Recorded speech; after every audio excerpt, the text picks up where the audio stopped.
I think I will start as our participants are joining the webinar today, and so I'll start with the introduction, and so that will give our participants a little bit more time to join our event today. So hi everyone, welcome. I'm Svetlana Borodina, a postdoctoral research scholar here at the Harriman Institute, and I have the pleasure to introduce our speaker today, Dr. Tamar Shirinian. Before we begin, I'd like to express gratitude to the Harriman Institute for the generous support of the series. I also thank Carly Jackson for her assistance with the event organization, and Book Culture for promoting this event. And Book Culture is our local independent bookstore. As usual, this talk will run as a webinar, and I invite the audience to pose their questions to Dr. Shirinian, and after she finishes her presentation, I will pose this question to her during the Q&A session. If you are joining on Zoom, please post your questions to the Q&A box. If you are watching or listening to this talk on YouTube, please type your questions in the chat. This talk is the last talk in the speaker series that we have been running this academic year. And the title of the series is Minority Inclusion and Exclusion in Soviet and Post-Communist Societies. We've looked at the ways in which ethnic, linguistic, gender, nationality, ability, disability differences, as well as discourses around substance addiction affected the positions and experiences of minorities in the USSR, Russia's Buryatia, Ukraine, and the Czech Republic. Today, we have a great privilege to hear from Dr. Tamar Shirinian on the ways in which sexual differences and gender differences play out and are managed in Armenia. Dr. Shirinian is a postdoctoral teaching scholar in the Department of Anthropology at the University of Tennessee, Knoxville. She received her Ph.D. in Cultural Anthropology with a certificate in Feminist Studies from Duke University in 2016. Her research interests lie at the intersections of gender, sexuality, feelings, and affects, and political economy for both local and geopolitical. Her current book manuscript is titled Survival of a Perverse Nation, Queer Transformations in Post-Socialist Armenia. It investigates the ways in which Armenians, since the 2010s, understand the political economic processes that have massively transformed everyday lives and the possibilities of social reproduction through the rhetorics of perversion. The book takes post-socialist political economy as a queer object of study, arguing that queer theory needs to take political economy not just as a context of study, but as an object of study as well. Dr. Shirinian's work has been published in a wide array of venues, including American Ethnologist, Polar, Political and Legal Anthropology Review, Gender, Place, Culture, QED, Journal for GLBT World-making, and the Kurdish Women's Liberation Journal, Genealogy. Her talk today is titled The War Between the Wars, the Turk, the Homosexual, and Temporal Condensation in Post-Socialist Armenia. Without further ado, please join me in welcoming Dr. Tamar Shirinian. Hi, everybody. I'm just going to share my screen.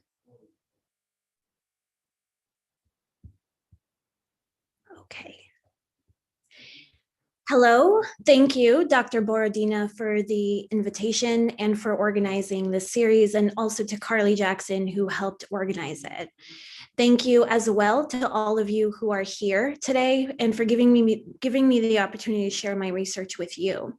The title of my talk today is The War Between the Wars, a slight revision, the Turk, the Homosexual, and the Production of Traumatic Spatiotemporality in Post-Socialist Armenia. I will begin my talk today at DIY Pub, a basement bar in central Yerevan, the capital city of the post-Soviet Republic of Armenia. DIY Pub, which opened in 2011, was a venue that served as a space for alternative imaginaries. It was a space for punk shows, art exhibits, and a meeting place for grassroots activists and organizers. Unless you were immersed in the worlds of leftist thought, punk music, experimental art, or were in with the queer scene, it would have been unlikely that you would have known about DIY Pub. That is, until one of the owners of the bar, Zomak Oganisyan, and her punk band Binset were invited to Istanbul in 2011 to participate in the Pride March. When my friend Alice introduced Zomak and I to one another for the first time at DIY Pub in 2011, Zomak had just returned from this trip. Interested in queer spaces, I was curious about how Zomak conceptualized DIY Pub. Was it a gay bar? Was it a punk bar? Did it matter for her? As the bar was very crowded and noisy during this first encounter, Zomak invited me to come back the following day before they opened to hang out and to chat some more. When I arrived the next day, Zomak was irritated. She had been fielding phone calls from journalists and news outlets all day, requesting interviews about her presence at Istanbul Pride. We talked about other things, but the phone calls kept interrupting. By the time I left a couple of hours later, Zomak had answered at least 10 phone calls, all while chain smoking out of angst, and had finally agreed to give an interview to GLBT Media, a TV station associated with the Armenian Revolutionary Federation, or the ARF, a nationalist political party that was at the time mostly associated with social democracy and was at least not entirely right-wing. This interview turned out to be a disaster for Zomak, as well as DIY Pub. GLBT Media asked that the interview take place at the pub, to which Zomak obliged, and its televised and online publication would clearly show the address of the bar. During the interview, Zomak spoke about how much she liked Turkey. She spoke about the freedom that she saw there, especially in sexuality, and told the interviewer that she wanted Armenia to be more like Turkey in this way. Harassment on the bar began not long after this televised interview. Zomak later told me that from then on, there was at least one incident a week. She would often come into work in the early afternoon to find graffiti on the wall outside, sometimes of swastikas, or have to clean up spit from the door and the walls at the entrance. A group of young men who called themselves the Dark Ravens began showing up to the pub during open hours and came in picking fights. Zomak had to hire a bouncer to keep them out. Finally, about a year later, on the early morning of May 8, 2012, two young men, Hampik and Makirti Chapazyan, 18 and 21 years old respectively, firebombed the basement bar and destroyed it. At the time the firebombing took place, I was preparing for a year-long research trip to Armenia. I was aware that Armenia was a place in which heteropatriarchal norms were heavily policed. This in itself was unremarkable, as conservative and traditionalist movements in many places around the world take up homosexuality as a foreign, Western influence that threatens local ways of life. What was remarkable in the Armenian case, however, was that violations of Armenian tradition and of the Armenian family that maintained continuities with the past were captured as the annihilation of the nation itself. Tamarjan, how has Armenia survived as a nation for so many millennia? My language instructor, Kanad, with whom I was learning to read and write, posed to me during my first trip to Armenia in 2010. She was irritated when, in response to a prompt she had given me to write an essay on the importance of family, I had written about radical feminist theories of marriage as the site of women's oppression. Armenians have survived genocide. They have survived the rule of many empires. They have survived without their own government. They have survived as a Christian nation amongst Muslims. And how has all of this been possible? At this, I decided there was no convincing her to get on board with radical feminist theory, so I just looked back at her and asked, how? With the family, with our Armenian traditions, with our language, because we have had strong fathers who have protected these traditions, with our morality. Armenia would have been annihilated centuries ago if it were not for the strength of our family and our traditions, Kanada insisted. She was not alone. I heard these narratives over and over again and became interested in the possibilities of queer life under these circumstances. How were queer and feminist activists, creating alternative possibilities of life within this context where not only were the boundaries of what was proper and necessary for the survival of the nation heavily policed, but where not choosing heteropatriarchy was choosing national annihilation. This was my research question that, like most ethnographers, I had to slightly revise along the way as research unearthed complications and new areas of inquiry. To answer this question, in the summer of 2011, I began research amongst LGBT persons in Armenia, conducting interviews such as with Zomak, but also participating in queer events and spending time in queer spaces. From July 2012 to July 2013, I interned at Public Information and Need for Knowledge, PINK, an LGBT advocacy organization, and Women's Resource Center, a feminist organization both located in Yerevan.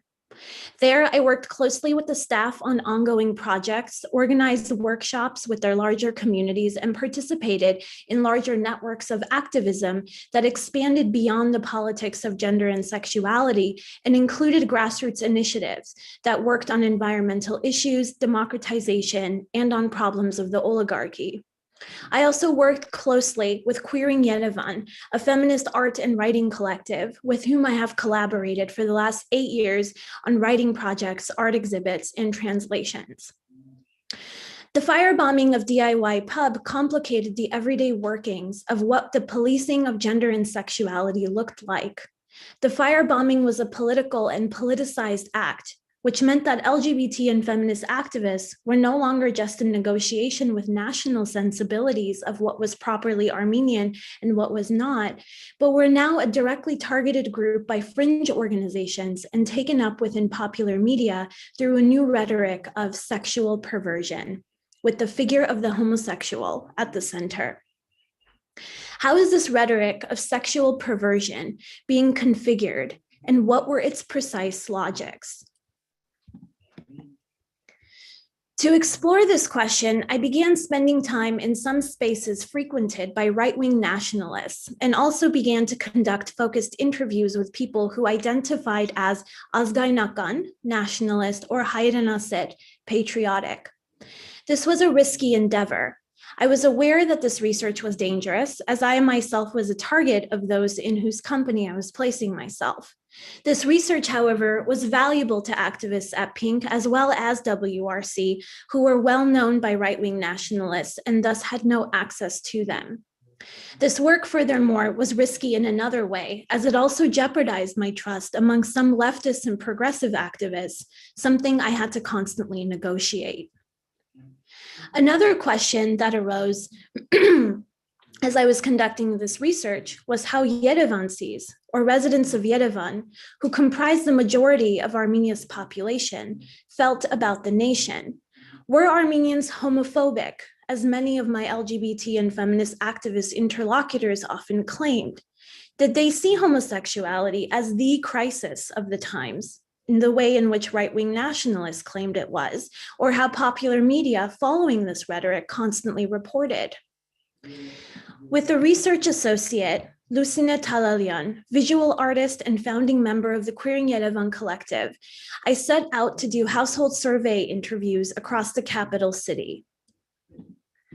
We conducted 150 survey interviews with people in 10 different neighborhoods of the city, choosing neighborhoods for their particular histories, times of construction, and class, education, and work differences in accordance with Soviet urban planning. During these interviews, we asked about gender and sexuality, family and nation, and concerns the households faced about their present and future. Only 3 of our 150 interviewees mentioned homosexuality at all.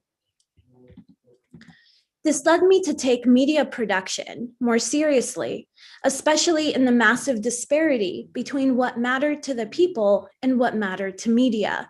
And as the final leg of this research project, I conducted interviews with journalists who worked through varying platforms of information dissemination. My current book manuscript, Survival of a Perverse Nation, Queer Transformations in Post-Socialist Armenia, takes up these feelings of threat against national survival and shows how while sexual perversion, ayla serutun, became a hyper-mediatized crisis, there was another widespread rhetoric of perversion in circulation. This was the moral perversion, aylandakuchun, of the nation. Within the rhetoric of moral perversion, as opposed to sexual perversion, it was not necessarily the homosexual who threatened the existence of Armenia as a nation. It was rather the political economic elite, the post-Soviet oligarchs, as well as their government henchmen, whose actions had destroyed the possibilities of everyday life and its reproduction in contemporary Armenia.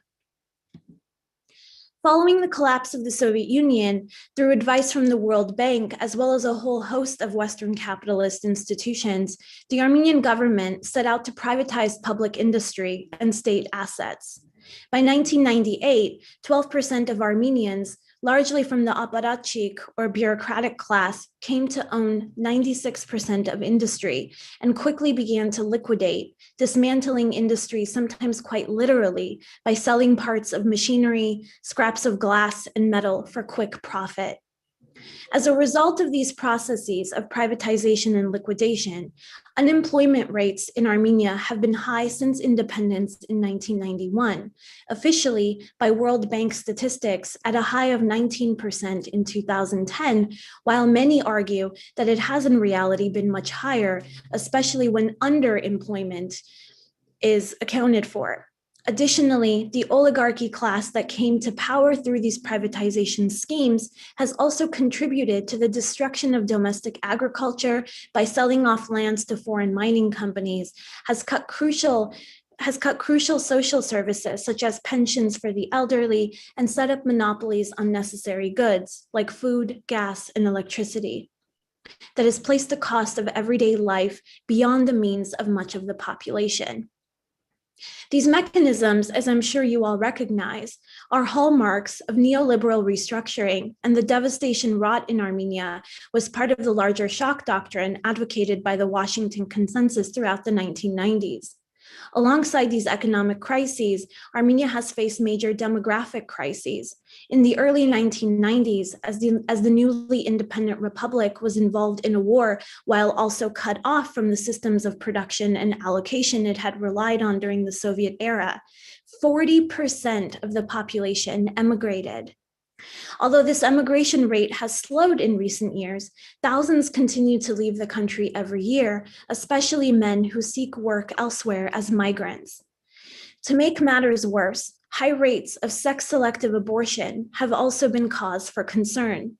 In 2018, for instance, for every 120 male births, there were only 100 female births, making some parts of Armenia second only to parts of China and India in its rates of female feticides through sex-selective abortion.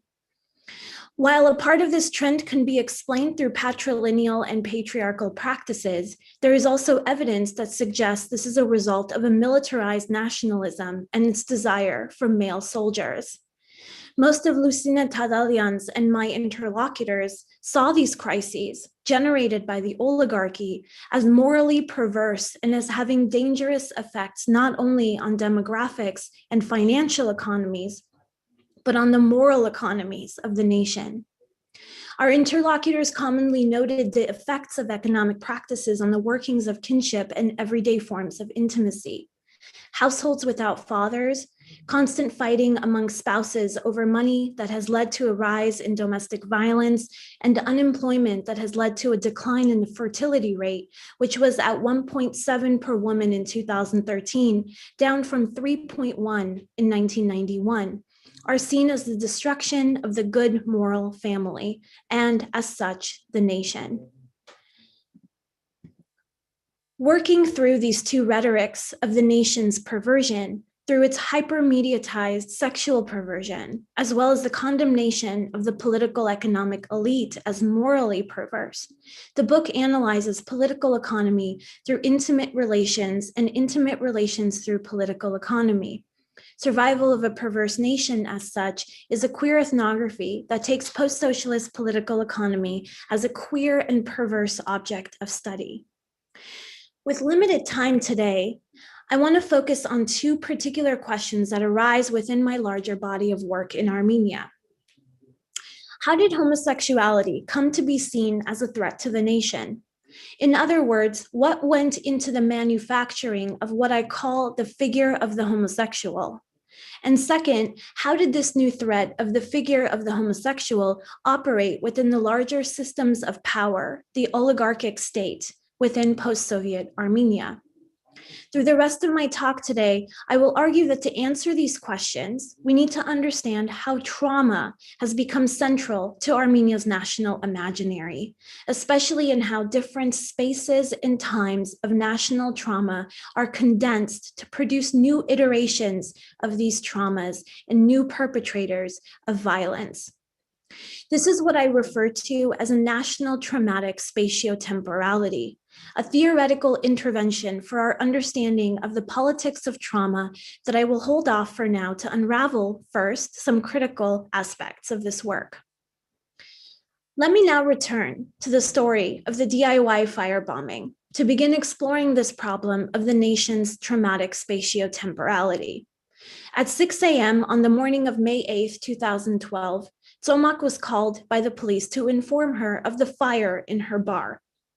When she arrived at the scene, Tsomak insisted that the fire was an arson attack, and the police assured her that that was unlikely. Tsomak and other advocates pushed the city to acquire security footage from nearby stores. Hampik and Mukirtich Khapazian, the firebombers, were identified in footage from a pharmacy across the street. They were familiar to Tsomak as they were two of the dark ravens who had been harassing the pub for the past year. Hampik and Mukirtich were not, however, arrested right away. In fact, they were not even sought out after they were identified. It was through a great deal of pressure by grassroots advocates that finally led to the police filing an arrest warrant and bringing them into the police station. Within a few hours, however, they were bailed out with 2 million dirham, the equivalent of about $2,500 at the time, posted by members of the Armenian parliament from the Armenian Revolutionary Federation. Furthermore, other members of parliament, including members of the ruling Republican Party, spoke in favor of the firebombers, claiming that they had acted in accordance with national ideology, and that the attack was a right and justified act of rebellion. Within popular media, it was Tsomak and not the firebombers who was captured as a national threat. Sorry, I missed some slides there. As Petros Khazarian, the host of the popular talk show Urvagits, noted during an interview with Tsomak a week following the firebombing, you didn't just go to Turkey, you participated in a gay rally. You are promoting both Turk and gay. Those for Armenians are the two most deadly sins. Do you understand? Some of you might have picked up along the path of this story why Tsomak's trip to Istanbul might have been problematic within Armenia's national imaginaries. You would be right if you recalled the early 20th century genocide in the Ottoman Empire. Beginning in the 19th century, as a result of massive reforms to produce a modern nation state, the Ottoman Empire carried out a series of massacres on various ethnic and religious minorities, perhaps most notably on Armenians.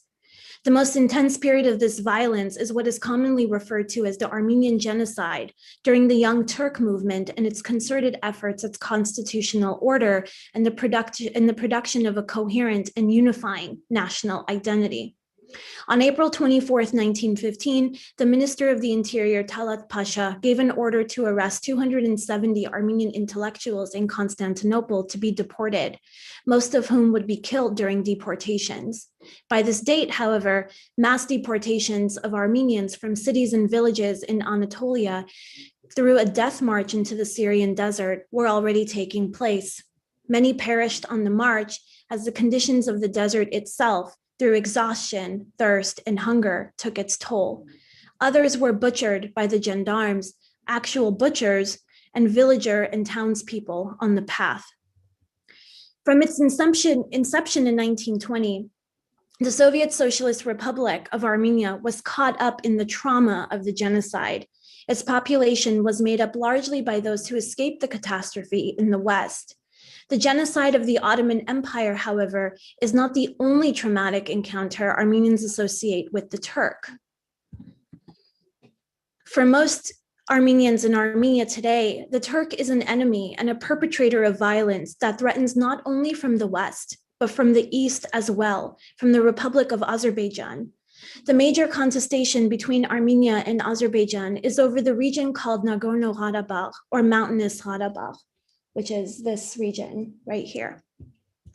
Nagorno-Karabakh was populated largely by Armenians in the early 20th century, when the Soviet Bureau of the Caucasus, led by Joseph Stalin, zoned it as an autonomous region, but one that would be governed indirectly by Azerbaijan. It is noteworthy, and it is too often noted within Armenian discourse to leave out here, that Azerbaijanis regard themselves a Turkic people, whose language closely resembles that spoken in Turkey today, and who have had close ties with the Ottomans of yesterday and continue to be a part of a pan-Turkic imaginary of the contemporary Republic of Armenia.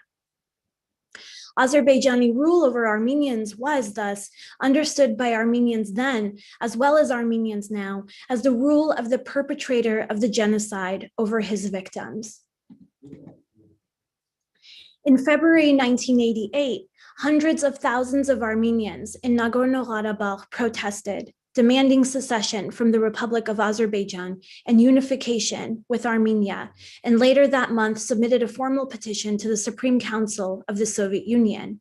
These demands, established originally on claims for Armenian self-determination, became charged with nationalist sentiment and led to violent clashes between Armenians and Azerbaijanis, most notably the pogrom against Armenians in the Azerbaijani town of Sumgait, which left over 200 Armenians dead in late February 1988. These events sparked a massive population exchange and initiated what would soon become a full-fledged war between the two new independent republics following the dismantling of the Soviet Union in 1991. For Armenians, the conflict with Azerbaijan, and especially as it started with pogroms, is a continuation of the genocide, or as historian Harutun Marutian has noted, its sequel. Although there was a ceasefire to the war in 1994, the unknown fate of Nagorno-Karabakh and the refusal of both nation states to concede to the other's demands has placed a frozen conflict at the center of national consciousness in both Armenia and in Azerbaijan. This frozen conflict now continues, albeit with various new geopolitical complications, after an intense 6 weeks of war in 2020. So now you might be wondering why I have taken you on this long detour into the Ottoman Empire and Nagorno-Karabakh, into a history of genocide, pogroms, and war, when my story began with anti-homosexual activism in Yerevan. Within the psychic realities of those involved in anti-homosexual activism, that struggle had everything to do with the Turk and his perpetration of violence against Armenians. Everything to do, that is, with the Turk as well as the Azerbaijani, who in popular discourse in Armenia is also commonly referred to as the Turk. Let's take, for instance, the fact that the firebombing of DIY Pub occurred on May 8th, 2012, which was the 20-year anniversary of Armenians' capture of Shushi, a key city in Nagorno-Karabakh, or what Armenians refer to as the liberation of Shushi. This may or may not have been a coincidence, but it led to some speculation for advocates of the pub, as well as those who aligned themselves with the firebombers. Lala Aslikian and Karen Hakopian, for instance, two of the most vocal advocates against the firebombing, and who spoke publicly a number of times that year about the emergence of fascism in Armenia, told me that May 8th was intentionally chosen to foment nationalist sentiment. This feeling was echoed, albeit slightly from a different angle, by a number of nationalists as well. For instance, the evening before the Khapazian trial, which was over a year after they had firebombed DIY Pub, I had gone to Patriot's Pub, a bar that was just a block down from where DIY used to be, and which was frequented by right-wing nationalists. I was interested in what kinds of discussions, if any, about the trial were taking place there. Soon after I arrived, I was approached by Suren, a young man who asked me about the tattoo on my neck. clearly wanting to know who I was and what I was doing there. I explained to him that I was an anthropologist from the US interested in patriotism and patriotic activism in Armenia. Sudan began talking about the Papazian trial the following day and went on to tell me that what Hampik and Mukherjee had done was heroic, because as we remember how Armenians had to fight to liberate Shushi, we, including me, should also remember that as a nation, we should never allow the Turk to take over our land again. For Sudan, the victory in the city of Shushi in 1992 had newfound historical significance, as it now shared the date with the liberation of Armenia from DIY pub and its sexual perversions.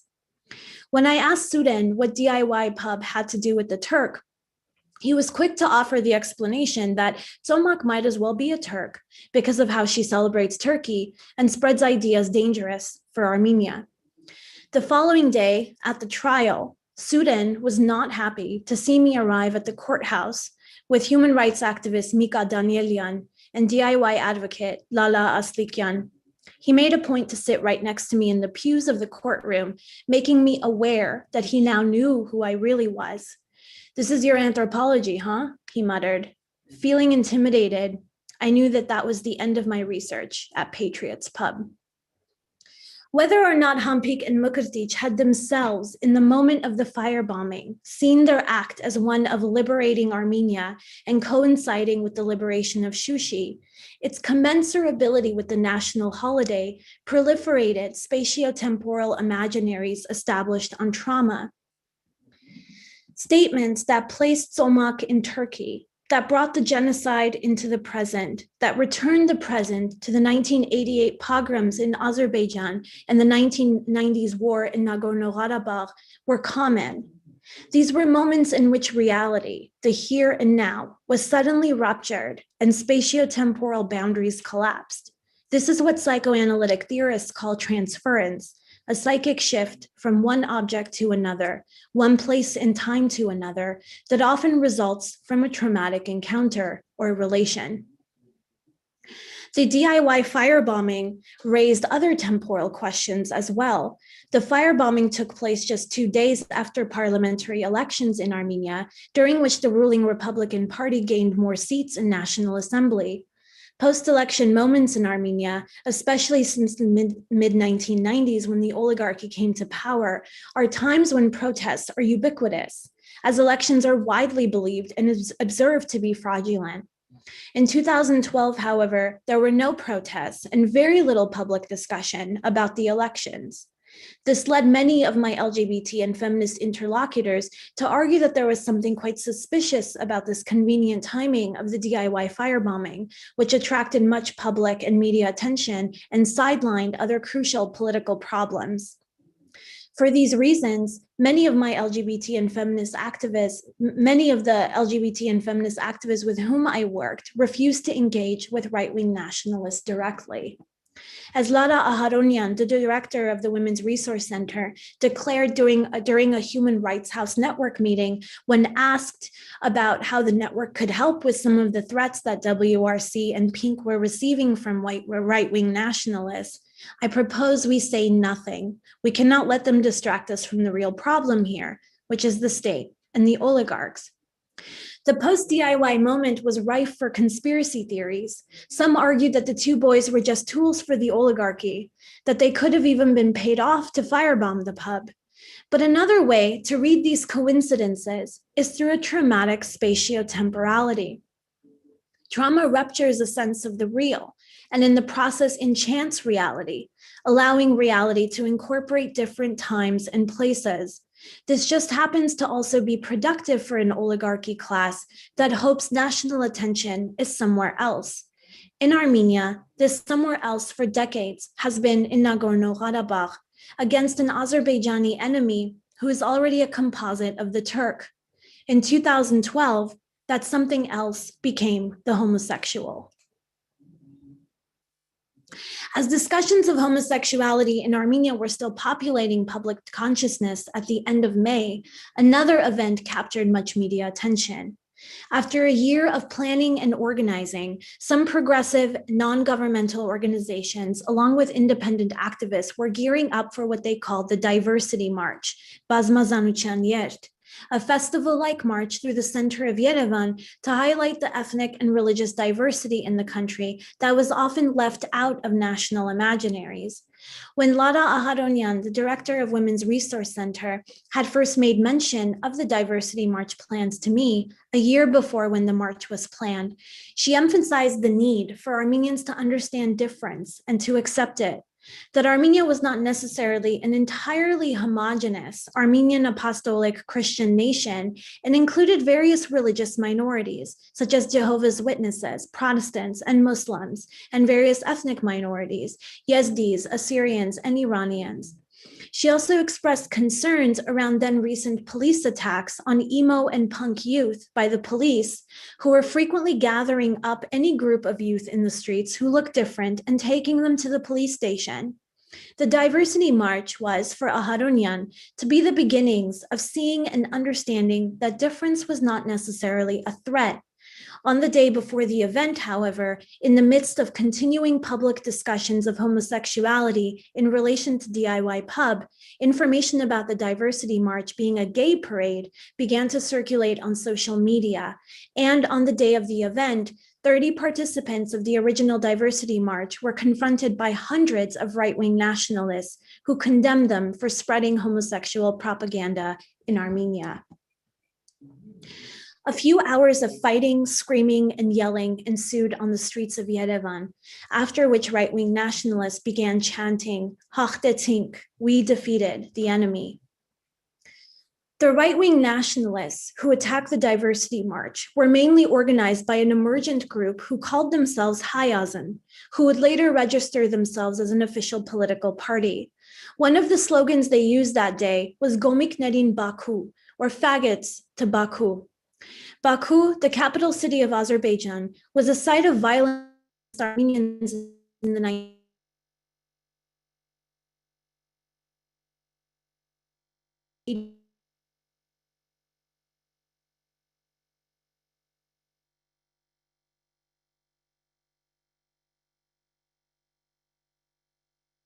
To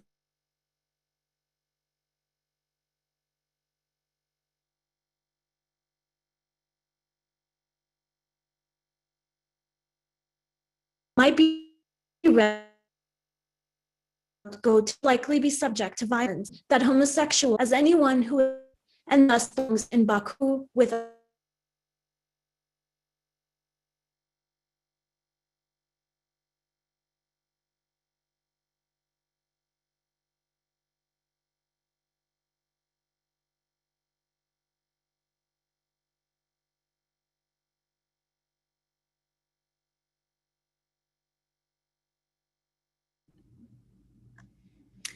Hi, so we're experiencing a little technical technical issue. So we'll be back just as soon as possible.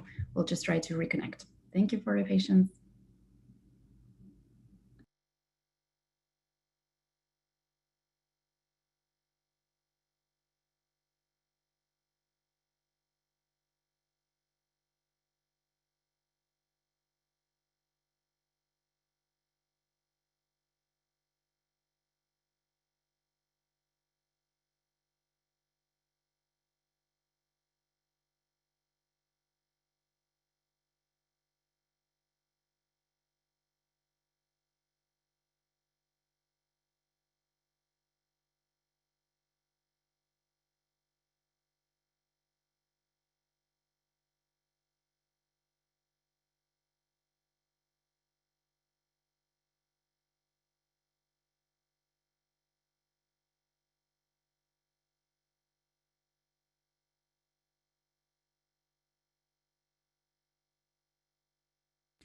Hi, Tamar again.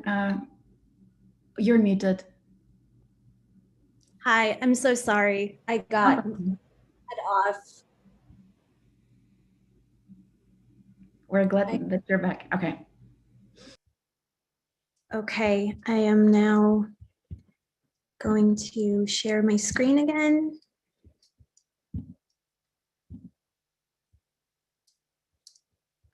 Okay, sorry about the interruption.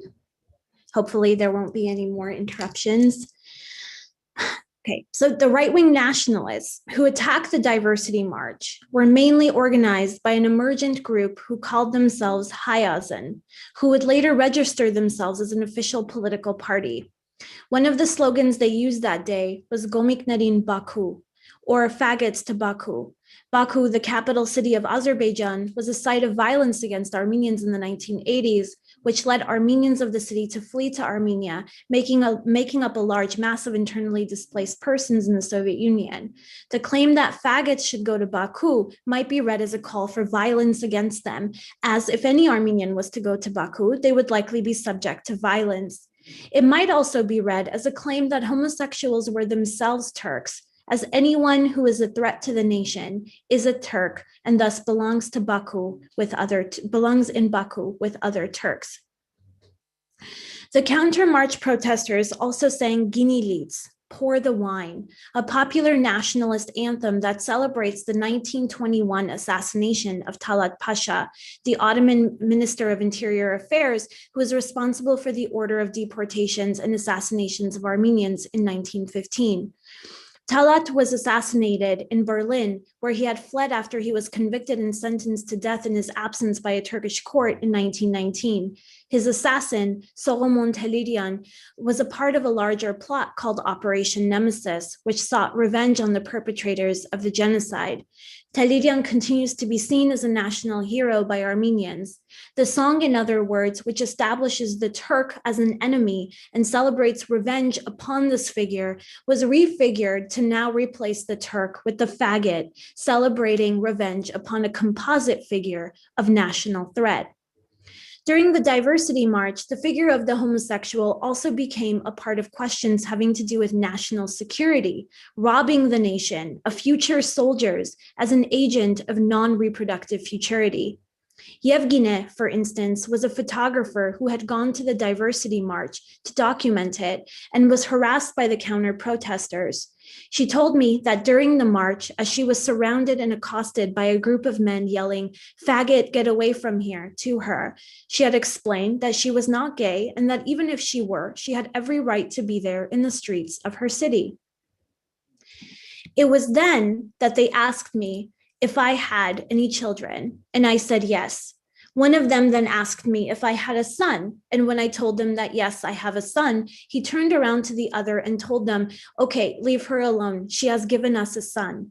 "Do you understand?" Yevgeny asked me. I gave them a soldier.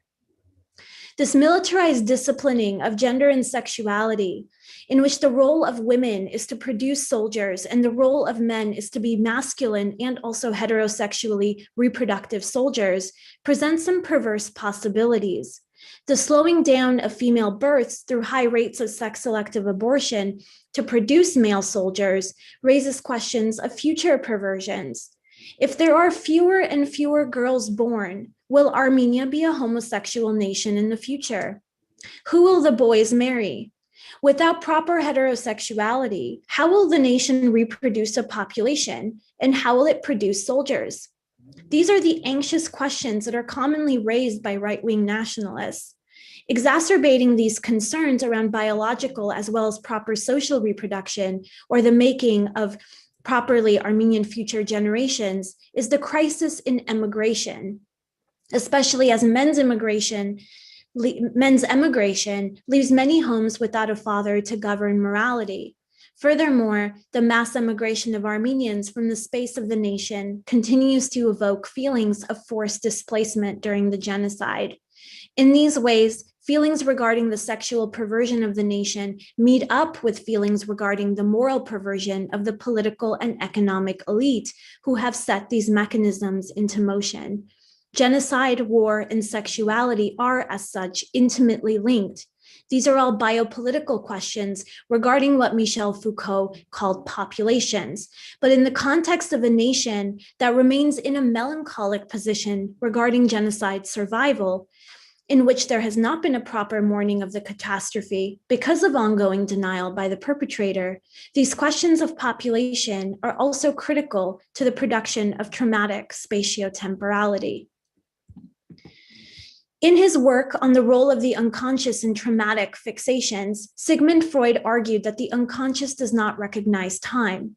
In other words, within the unconscious, past, present, and future events occur simultaneously and are especially recalled into the conscious simultaneously when impacted by a traumatic event.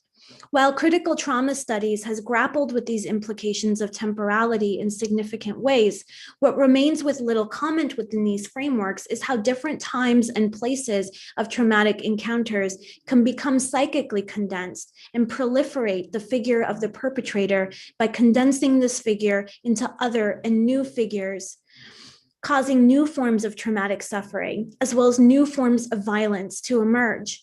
Trauma is endlessly inclusive, drawing in more and more figures of threat to populate a past traumatic encounter with present feelings. In Armenia, these figures of threat play on the trope of the annihilation of Armenians. The genocidal projects of this Turk who becomes Azerbaijani becomes the genocidal possibilities of sexual perversion, such as that of the homosexual.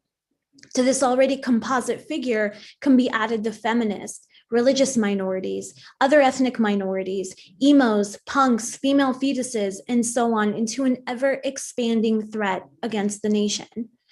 The political economic elite have benefited from these condensations and new productions of national threat. In this way, trauma is productive not just of capital, as critical trauma studies scholars have pointed out, especially in the production of new treatments and new areas of specialization. Trauma is also productive for political power, as more and more figures of the perpetrator are proliferated and condensed into one another, producing specters of various wars between the wars, genocides between genocides. There is one war that conveniently and consistently goes on with far less comment, at least within popular nationalist discourse: the war waged on the people by those who rule over them.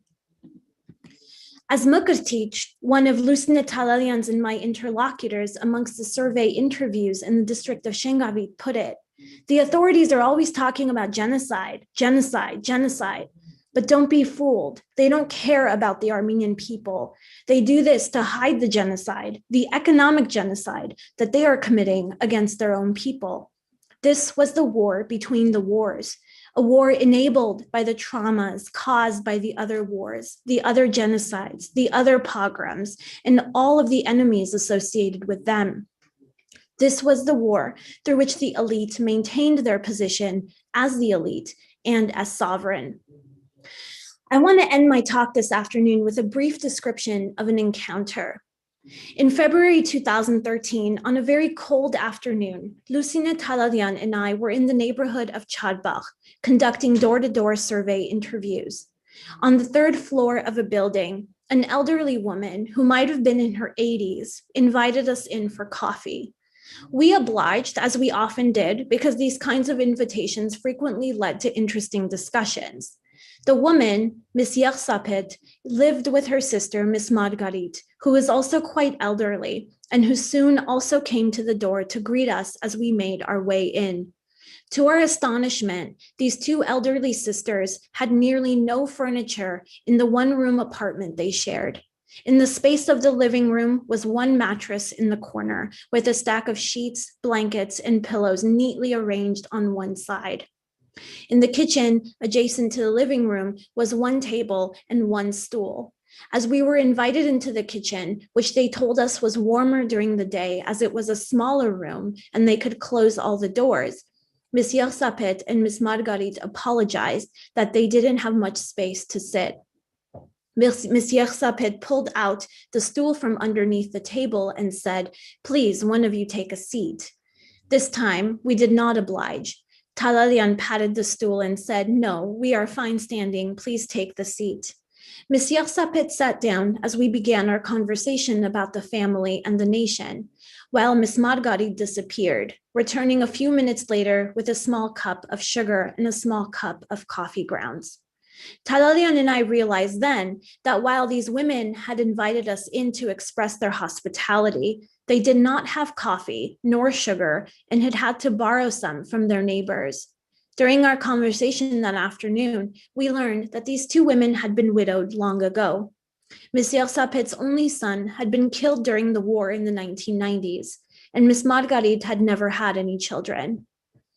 They also explained to us that during the war in the 1990s, in what is popularly called the cold and dark years, Zurt umut dariner, they had to burn all of the furniture in their apartment for heat, a common practice in the absence of gas and electricity during some of the coldest winters the country has ever seen, coinciding with a war. During these years, Armenians got creative. Setting up furnaces in classrooms, houses, and apartments, they made do with makeshift structures for heat. Many families burned books, as others chopped down large areas of the Dilijan forest for firewood. Here was the war, in this small apartment with these two elderly women who had lost literally everything. But that war had been long ago, 2 decades ago at that time. For 2 decades, there had been no possibilities for them to be able to heat their apartment, to be able to furnish their apartment with a second stool, to be able to get access to a pension that might provide them with the medicine they needed, to be able to have 2 strangers over to whom to offer coffee. This was the product of violence, not of the Turk, and certainly not of the homosexual, but of the political and economic elite. This was the war between the wars. For decades, both Armenian and Azerbaijani nationalisms have figured the other as the enemy, making possible the emergence of an oligarchy that reigns over their respective populations. Right now in Armenia, the elite who spent 3 decades thieving the commons through extractivism, exploitation, and violence, and who were losing political power since the 2018 popular revolution, are now taking the major losses of the resurgence of the war in 2020 as an opportunity to return to political power. We might speculate and perhaps fantasize what might have happened if there were tighter transnational solidarities amongst the people of Armenia and Azerbaijan, and perhaps even tighter local solidarities in Armenia amongst those who had been impacted by the oligarchy. Traumatic spatiotemporality has been an obstacle to these solidarities, weaponized and, if indirectly, reified by the elite. Through solidarities, Armenians and Azerbaijanis, right-wing or not, might have realized long ago that the war was always one they were fighting at home. The oppressions were always ones they were enduring on their own streets, within their own factories, spaces of work, and spaces of intimacy, on the floors of bare living rooms, on mattresses without beds. Thank you.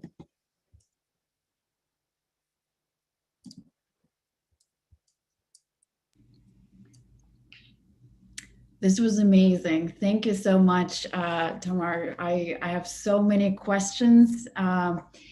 Before I pose my questions, I would like to remind our audience today to please pose your questions to the Q&A tab on Zoom or into the chat box on YouTube, and I will make sure to read your questions to our speaker. So I will take the privilege of asking the first question, and so my question, it concerns actually the analytics of disability, because I work on disability myself, and in this story that you shared with us today, it is fascinating, and you highlighted how trauma became this central trope, the central device through which nationalism has been configured, and how you've touched upon slow violence and acute violence and the ways in which it engages very different populations in very different ways. And I was wondering if in your research you have come across any critique of this militarism, of this centrality of trauma through the analytics of disability, or maybe crip communities, and if you come across any coalitional work among communities of maybe injured soldiers, or people who have been injured as a result of this ongoing warfare, as well as economic exploitation. Thank you for that question. That's really thought provoking. I don't actually work on the conflict nor on war, and the military and militarization is something that I largely study from afar, not in its kind of own structures. As an existing kind of institution, but on how it structures other kinds of things beyond it, right? Militarization writ large. So I haven't thought much about injured soldiers or disability as a product of militarization, but one thing that we might think about there is maybe not disability, but debility. And so one of the ways in which I've started to think about trauma is how if we look at the political trends in Armenia since the 1990s, right, militarization and nationalized militarization has always been the kind of stopgap measure for any kind of democratization or the democratic practices. And in some ways, this has debilitated an entire kind of politicized futurities or political futures that are other than the constant repetition and the constant reproduction of what has been taking place. Of course, now post-war, and I haven't been to Armenia since the end of this last war in 2020, but disability, as well as death fill space of everyday life. In some ways, it's kind of the main kind of topic of discussion, as well as affect and feeling within Armenian everyday life, as far as I know from a distance. But I see trauma and that the way in which trauma operates as a debilitating kind of structure as absolutely critical to kind of take on. And I don't know how exactly to take that on. Now, there have been various proposals by leftists and progressive activists in Armenia, groups that are anti-war, groups that have kind of been advocating for coexistence and making life together with Azerbaijanis, kind of ending a kind of ethno-nationalist formation that has constantly led back to militarization and the production of death, right? The reproduction of death over and over again. That's really debilitating. I don't know if that answered your question, but that's what I will offer for that. Thank you. Definitely, this is great. Thank you so much. We have a question from Christopher Edling, and so I'll read it to you. Thank you for this excellent talk, Tamar. In your talk, you mentioned the problems posed by oligarchs and other elements of quote unquote economic genocide, and how these can be overshadowed or obscured by talk of the 1915 Armenian genocide. Do you see any possibility of that rhetoric changing, either amongst Armenians in Armenia or among diaspora Armenians who live elsewhere? And do you think the topic of the 1915 genocide has a different meaning or energy for Armenians in Armenia than it does for diaspora Armenians?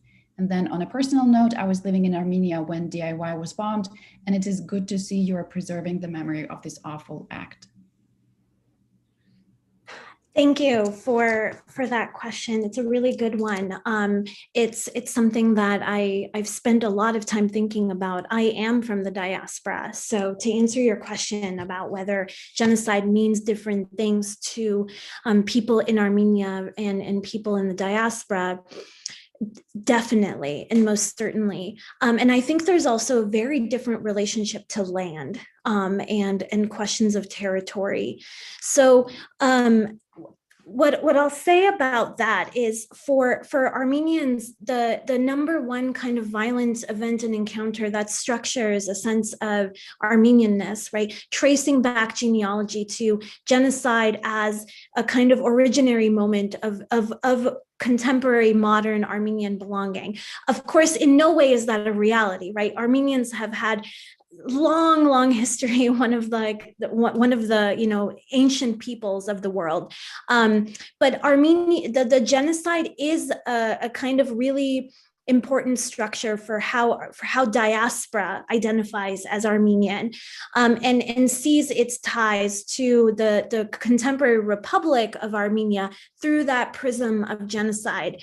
In Armenia, however, lots and lots of things have happened since the genocide, of course, but also since the end of the Soviet Union, as well as during the Soviet Union. And I think far more important to people in Armenia, whether nationalist or not, is the war in Karabakh, which of course for Armenians in Armenia is often referred to as the genocide or the sequel, the continuation of the genocide by the same perpetrator. But the genocide is something that is seen to swerve away from the politics that actually matter, while genocide recognition is super important and structures kind of many political trajectories for diaspora organizations and diaspora people. Genocide recognition is not all that important to Armenians as far as I understand it and as far as I've come into contact with. There's many other concerns. I mean, poverty, joblessness, unemployment, the liquidation of industry, mining, polluted waters, polluted air, lack of public land and park and space. These are all major concerns in Armenia that are more important to people than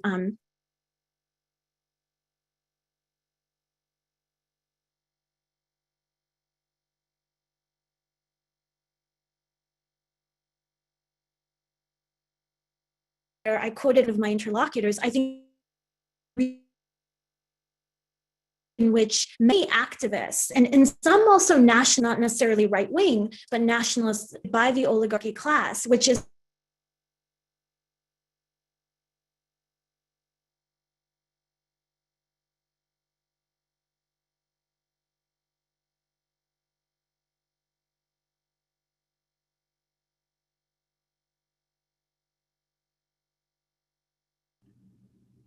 Apologies for some technical issue. We'll just wait a minute for Tamar to rejoin this call. Thank you.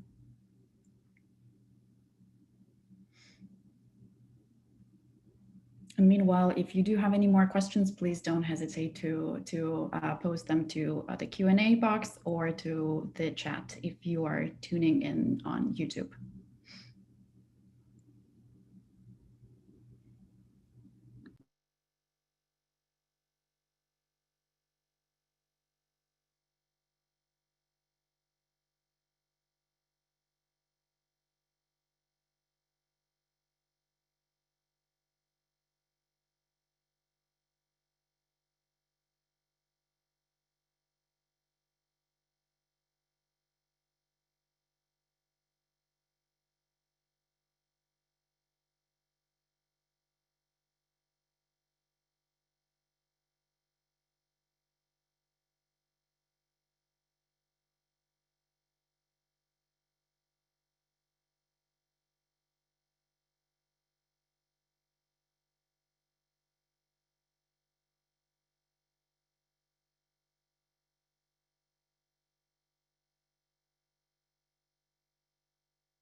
Thanks again for your patience. We'll just wait another minute to see if Dr. Shirinian can rejoin this call.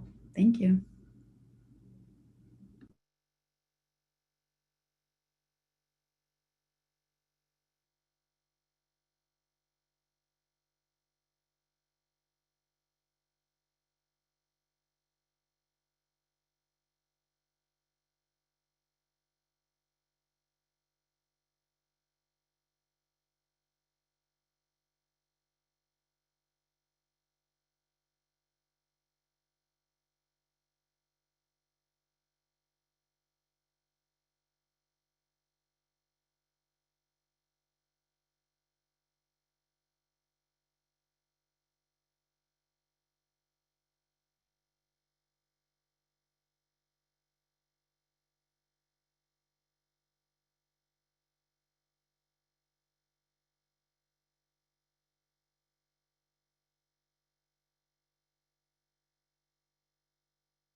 I'm so sorry.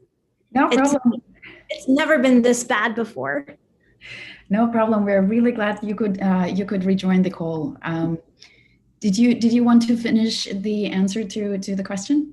Yeah. So I just wanted to say that within Armenia, political conversations around the genocide, especially within progressive and leftist groups, tend to be seen as disruptions of actual politics. And this often also happens when there's a political movement taking place and there's a march to the genocide memorial, which is in Tzitzer Nakabert, which is walkable from the central district of Yerevan. And that's often seen as a kind of signal of we're going there, right? So we're kind of taking a momentary pause on the political to do this other thing, which has very little to do with the actual problems that we are facing in Armenia today. So it's very frequently seen as a distraction from the real political.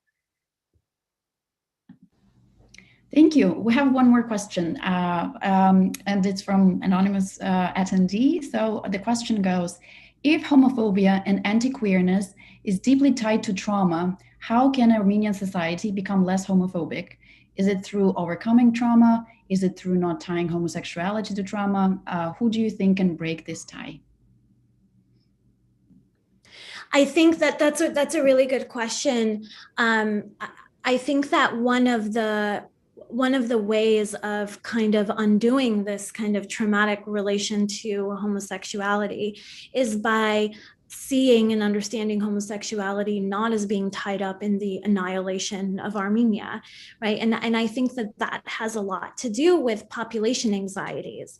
But what I'm trying to kind of point out in my work is that population anxieties are actually coming from these other sources, right? So a low fertility rate or massive emigration from the country, sex-selective abortion, these are not problems that are being caused by homosexuality, right? And so in many of these kinds of moments of sex panic, what a lot of right-wing nationalists and the church and other representatives of the right wing tend to kind of point out is if people turn gay or if people become transgender, God forbid, right? That's like the worst, that's like the limit of the thinking here. Then they won't be able to have babies. And if they don't have babies, we're basically getting rid of the Armenian population. And we ourselves are continuing, or in this sense, European ideas are continuing what the Turks attempted to do in 1915 and before that, right? But I mean, in reality, what needs to be addressed in Armenia, and that's also true today, right now, are the actual political problems. And almost all of those are tied directly to the political economic elite, right? Neoliberal public policies, cutting in public spending, the allowance of all kinds of investments from foreign companies, the production of mines, right? These are the forces that are actually creating all of the population and demographic issues. It has nothing to do with homosexuality. And immigration, which is also a problem, is also directly tied to those issues. So I think, working on trauma in that way of like overcoming trauma might at this point actually not be a possibility in Armenia, as that kind kind of having survived something that is unacknowledged, that is unaddressed, is very much a part of Armenian identity, both in Armenia as well as in the diaspora. Differently so. But I think that getting political and addressing these questions politically, and that also goes to scholars of Armenia, as well as Armenian diaspora, right? Organizations that have diaspora organizations that have a presence in Armenia, right? Is to really combat these issues and to combat the issue of the oligarchic elite in Armenia, who are now in many ways making a comeback. Right? That's the way to solve what seems like a weird loop around, right? But that's the way to solve these questions around sexuality. Thank you so much, Dr. Shirinian. This has been so rich and so thought-provoking. We're a little bit over time, so I think this seems to be a great place to wrap up. Thanks again. This was excellent. Gave us so much food for thought, and for your answers in this very insightful conversation. I look forward to reading your book when it comes out. It really seems to be extremely rich and very conceptually helpful to think about Armenia and what's happening right now. And I also wanted to thank our audience for finding time to join us today, and to the Harriman Institute for supporting this series. So this talk, as well as the talks from our previous talks, will be available on the Harriman Institute's website. With this, I wish everyone a great day, and thank you, everyone. Bye-bye. Thank you.